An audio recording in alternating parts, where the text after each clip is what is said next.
अस्सलामु अलैकुम वरहमतुल्लाहि तआला वबरकातुहू। अल्लाहुम्मा सल्लि अला सय्यिदिना முஹம்மதி வலாலி சையதினா முஹம்மதி வபாரிக் வஸல்லிம். இன்னைக்கு எனக்கு கொடுக்கப்பட்டுள்ள தலைப்பு என்னன்னா, மெஹராஜ் இரவின் சிறப்புகள். மெஹராஜ் என்றால் உயர்தல் என்றது அதோட பொருள். அல்லாஹ் எதுக்கு நபி முஹம்மது நபி ஸல்லல்லாஹு அலைஹி வஸல்லம் அவங்களுக்கு மெஹராஜ் பயணத்தை போக சொன்னா அப்படின்னா, அதாவது நபி ஸல்லல்லாஹு அலைஹி வஸல்லம்க்கு பிடித்த இரண்டு பேரோட மறைவு. ஒன்று அபு தாலிப் அவங்களும், இன்னொன்று அவங்களோட நபி ஸல்லல்லாஹு அலைஹி வஸல்லம் அவங்களுடைய மனைவி கதீஜா அம்மையார் அவங்களும். அபு தாலிப் ஊர்லேயே ஒரு தலைவர் மாதிரி. கதீஜா அம்மையார் செல்வ சீமாட்டி.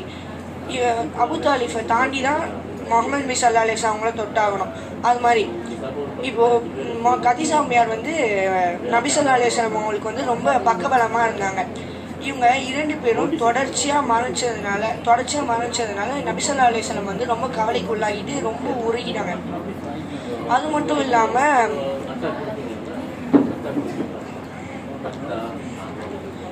இவங்க இரண்டு பேரும் இருந்தாங்க.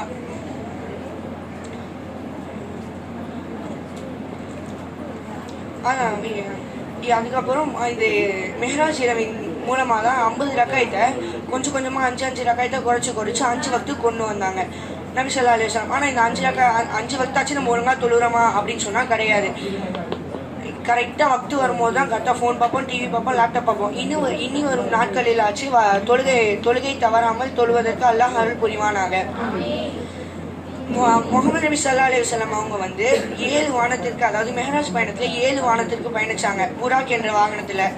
அதில் முதல் வானத்தில் ஆதம் அலைஹிஸ்ஸலாம் அவர்களையும், 2வது வானத்தில் ஈசா அலைஹிஸ்ஸலாம் அவர்களையும், 3வது வானத்தில் யூசுப் அலைஹிஸ்ஸலாம் அவர்களையும், 4வது வானத்தில் இத்ரீஸ் அலைஹிஸ்ஸலாம் அவர்களையும், 5வது வானத்தில் ஹாரூன் அலைஹிஸ்ஸலாம் அவர்களையும், 6வது வானத்தில் மூசா அலைஹிஸ்ஸலாம் அவர்களையும், 7வது வானத்தில் இப்ராஹிம் அலைஹிஸ்ஸலாம் அவர்களையும் பார்த்தாங்க.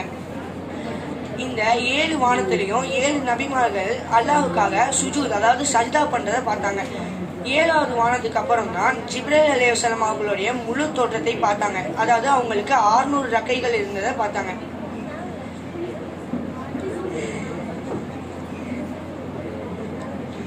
அது மட்டும் இல்லாமல் சொர்க்கத்தை நரகத்தை பார்த்தாங்க. முஹம்மது நபி ஸல்லல்லாஹு அலைஹி வஸல்லம் அவங்க இந்த பயணத்தை மேற்கொண்ட பிறகு நிறைய விஷயங்களை சொல்லி கொடுத்தாங்க. அல்லாஹ் அவர்களுக்கு எந்த விஷயத்தை தன்னுடைய உம்மத்திற்கு சேர வேண்டும் என்று எண்ணினார்களோ அதன்படி வாழ்வதற்கு நம் அனைவரையும் தௌஃபீக் செய்வானாக. வாஹித் தவானா அல்ஹம்துலில்லாஹி ரப்பில் ஆலமீன். அஸ்ஸலாமு அலைக்கும் வரஹ்மத்துல்லாஹி தஆலா வபரகாத்துஹு.